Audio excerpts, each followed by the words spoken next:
If you place a bowl of ice in your room, as the ice melts, it continuously absorbs heat from its surroundings, cooling the air around it. That's actually the basic principle of air conditioning. But relying on melting ice alone? Far too slow. So you get clever. You bring in a fan and blow air over the ice. The airflow speeds up the melting, and sure enough, the room feels noticeably cooler. But there's a problem. The ice always melts away. Replacing it over and over is a hassle. Then inspiration strikes? Why not replace the ice with something better?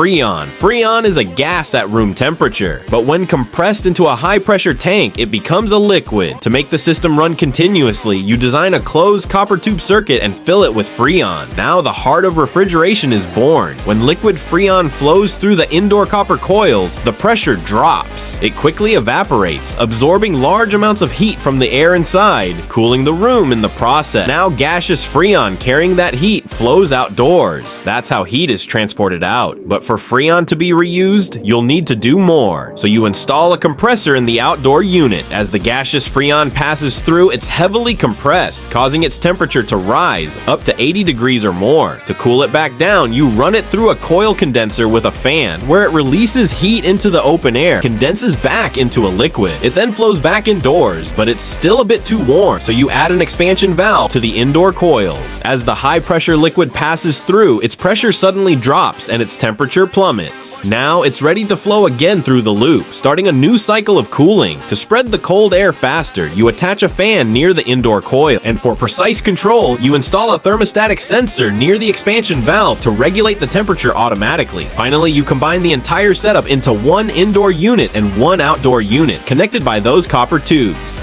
Congratulations, you've just invented the air conditioner.